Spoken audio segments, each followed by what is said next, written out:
बाजवा है। आज की इस वीडियो सीरीज़ में हम बात करेंगे प्रीमेच्योर ओवेरियन इनसफिशिएंसी के बारे में। रोज़ाना क्लिनिक में 1 से 2 पेशेंट हम इस मसले के देखते हैं और आजकल ये हमारी कम्युनिटी में एक बहुत आम मसला है। शरह के हिसाब से देखा जाए तो तकरीबन 3 से 4% ख़वातीन इस मसले का शिकार होती हैं। तो मुझे लगा ये एक बहुत अहम मसला है जिसको डिस्कस करना चाहिए। क्या होता है प्रीमेच्योर ओवेरियन इनसफिशिएंसी?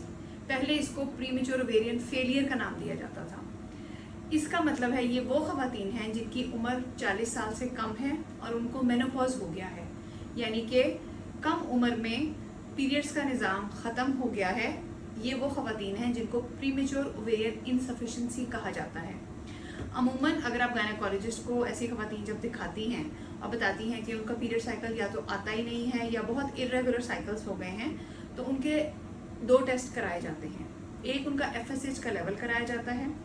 FSH की वैल्यू अगर हायर साइड पे है, खसूसी तौर पे अगर वो 25 से ज़्यादा है और इर्रेगुलर साइकिल है या साइकिल नहीं आता, तो ये ख़वातीन का डायग्नोसिस है कि इनको प्रीमेच्योर ओवेरियन इनसफिशिएंसी का मसला है।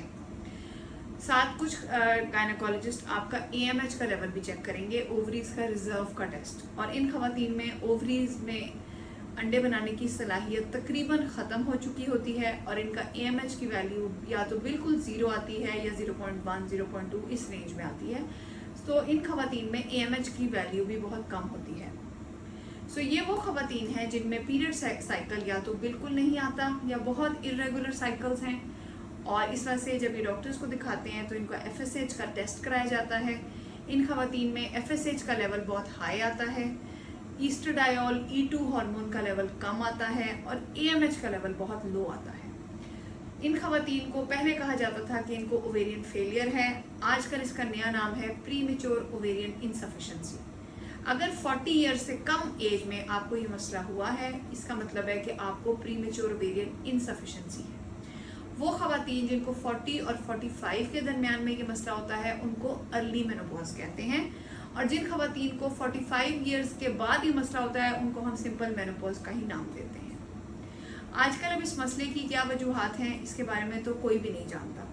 शायद आजकल की हमारी मसनूई ग़िज़ाएँ हैं, हमारा लाइफस्टाइल है, हमारी लैक ऑफ एक्सरसाइज, हम लोग वर्जिश नहीं करते, हेल्दी लाइफस्टाइल नहीं हमारा है, मुख्तलिफ वजूहात हैं जिसकी वजह से आजकल इस मसले की शरह बहुत बढ़ गई है।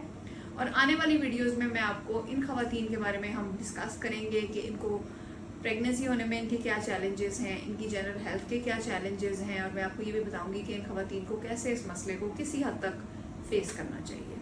Thank you.